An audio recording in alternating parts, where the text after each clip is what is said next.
Em nome do Pai, do Filho e do Espírito Santo. Amém. Boa noite, queridos irmãos e irmãs, peregrinos e peregrinas de São José. Mais uma vez, entra no seu lar, na sua casa, no seu coração, o nosso programa de formação semanal, Abra a Porta a São José. Mas abra a porta a São José hoje, porque com certeza amanhã, na eternidade, ele nos abrirá as portas do céu, colocará diante do seu Filho, Jesus Cristo. Então nós estamos vivendo mais esse programa de formação e vamos pedir ao Espírito Santo que venha em nosso auxílio, que nos dê cada vez mais a sua bênção, as suas luzes, a iluminação, para que nós possamos refletir bem sobre o nosso querido patriarca São José. Vinde, Espírito Santo, e enchei os corações dos vossos fiéis e acendei neles o fogo do vosso amor. Enviai, Senhor, o vosso Espírito, e tudo será criado e renovareis a face da terra. Oremos, ó Deus, que instruíste os corações dos vossos fiéis com as luzes do Espírito Santo, fazei que apreciemos retamente todas as coisas segundo o mesmo Espírito, e gozemos sempre de sua consolação por Cristo nosso Senhor. Amém. A partir de agora, você pode ligar para as pessoas que você conhece, para um amigo que ainda não sabe que está passando o programa Abra a Porta a São José, para aqueles que nessa noite São José certamente quer tocar no seu coração com a sua presença e nesse toque modificar para sempre as suas vidas. Hoje nós vamos refletir sobre o quarto mistério do texto abençoado de São José, que é a apresentação de Jesus no templo e a oferta do primogênito. Essas duas leis que eram obrigatórias para todo o povo de Israel e que o pai era quem tinha a responsabilidade de realizá-las. Apresentar o primogênito ao Senhor e oferecer o pagamento pelo seu resgate. Nós vamos aprofundar nessa noite, com certeza, essa questão do resgate dos primogênitos. As referências que Lucas faz no trecho que focaliza a infância de Jesus mostram claramente o cumprimento do Antigo Testamento. No Antigo Testamento, tudo gira em torno da promessa, da esperança que Deus foi colocando no coração dos juízes, dos patriarcas, dos profetas, de todo o povo de Deus. Então ele foi colocando isso no coração deles e nós sabemos que de Abraão até São José foram 42 gerações. Então essas 42 gerações de pessoas esperaram o cumprimento dessa promessa que Deus colocou nos braços do glorioso São José. E o próprio Cristo, como está escrito em Mateus capítulo 5, versículo 17, ele vai dizer: eu não vim abolir a lei e os profetas, mas vim dar-lhes pleno cumprimento. Então o Antigo e o Novo Testamento, eles estão intimamente ligados.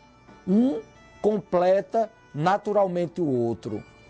No Antigo Testamento, nós já dissemos anteriormente, nós temos a lei e os profetas, e no Novo Testamento, o próprio Filho de Deus, que é, como nós sabemos, o amor. Aquilo que aconteceu na montanha, na transfiguração.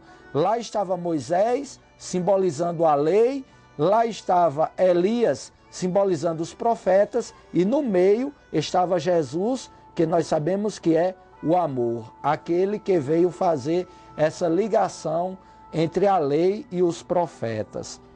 Então, tudo que os nossos antepassados esperaram, tudo que os nossos pais desejaram ver, Deus cumpriu nos braços de São José. O filho da promessa, ele colocou nos braços de São José no Novo Testamento. Isso está escrito em Gálatas, capítulo 4, versículo 4. Jesus cumpriu plenamente o Antigo Testamento.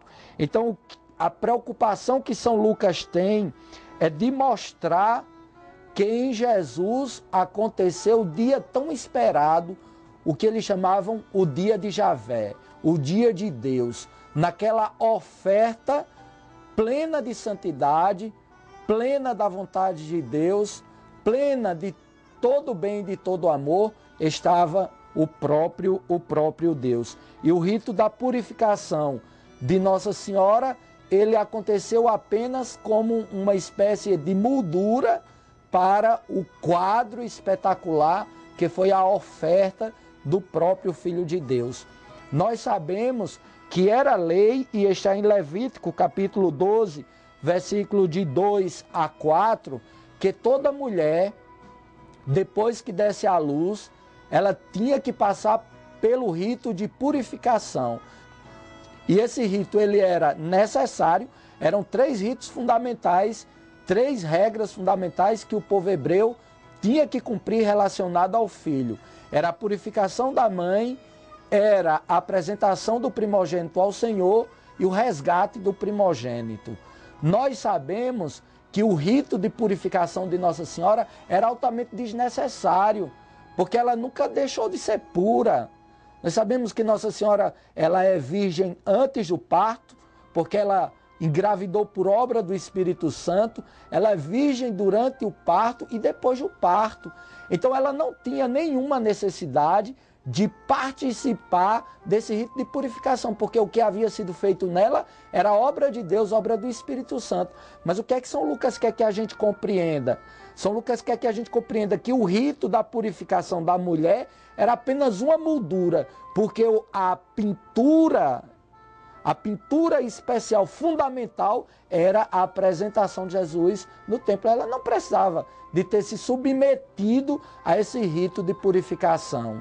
Mas, como Nossa Senhora, como São José, eles sempre procuraram cumprir toda a lei, tudo aquilo que era exigido. Então, como dissemos anteriormente, o que estava em evidência ali, o que era muito mais importante, o que São Lucas quer chamar a nossa atenção, não é exatamente para o rito da purificação da mãe, porque ela é santa, mas o que ele quer nos chamar a atenção é para a excepcional santidade do menino Jesus, que estava nos braços de São José e de Nossa Senhora. Nós vamos percebendo aqui como José e Maria procuraram cumprir toda a lei do Antigo Testamento. E quantas vezes nós queremos nos dar o direito de não cumprir nenhuma lei, de nenhuma regra, nem as do mundo civil, tem gente que não gosta de cumprir, muito menos a da igreja. Tem gente que faz uma promessa, alcança uma graça espetacular para a sua vida maravilhosa e depois vem querer substituir a promessa que fez, né? Então é preciso que nós tenhamos a consciência de que as coisas que vêm, as promessas, que os mandamentos que provêm do nosso Deus, eles precisam ser observados por nós, mas serem observados com muita alegria.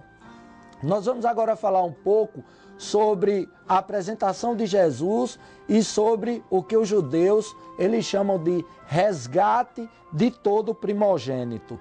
Como anteriormente já lembrei, as 3 exigências fundamentais que estão no livro do Levítico é a purificação da mãe, a apresentação do primogênito ao Senhor e o resgate de todo primogênito.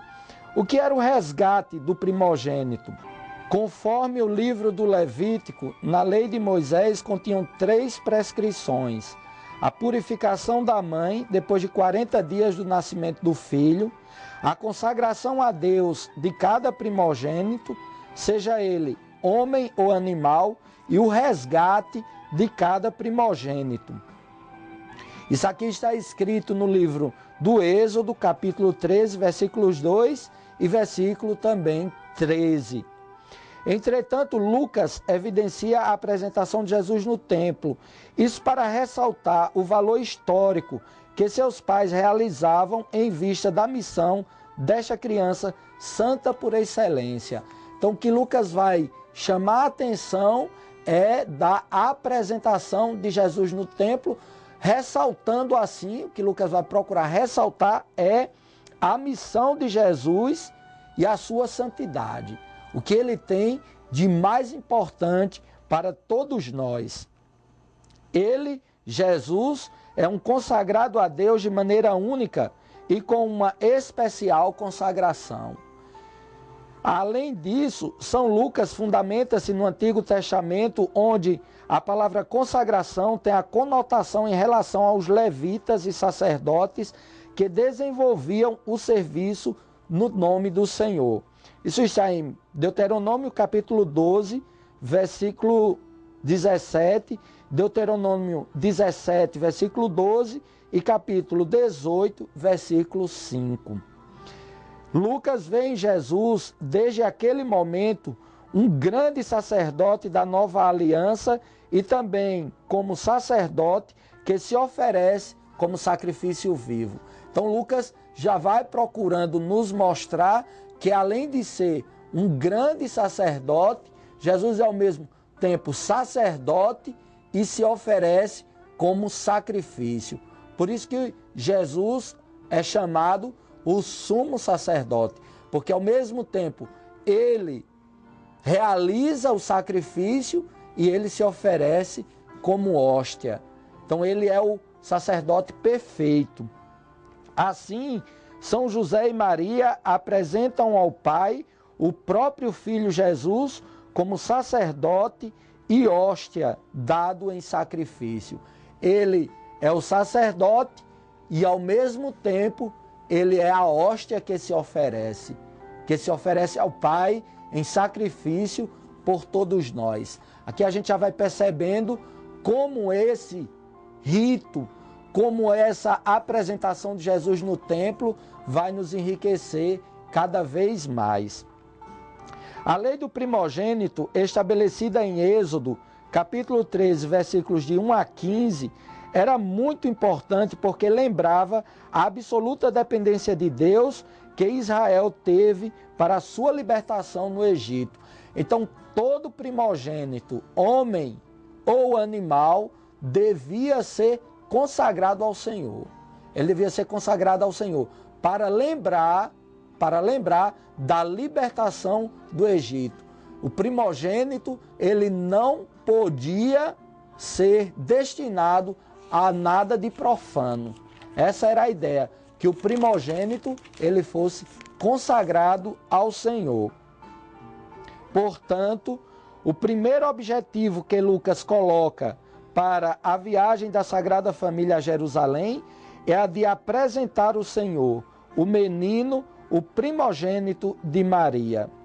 Cumpriu-se assim o Antigo Testamento, o estabelecido na lei, e Jesus com isso supera este rito, pois não era ele um simples homem, sujeito a ser resgatado, mas Jesus, nós sabemos que é o autor do próprio resgate.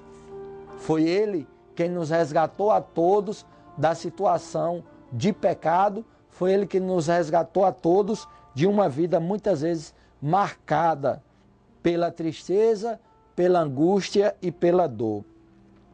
Aqui está também mais um motivo do porquê Lucas omite referimento ao resgate. Embora José certamente deve ter pago, porque é justo, né? Então o que seria o resgate? Era uma doação que o pai tinha a obrigação de dar ao templo.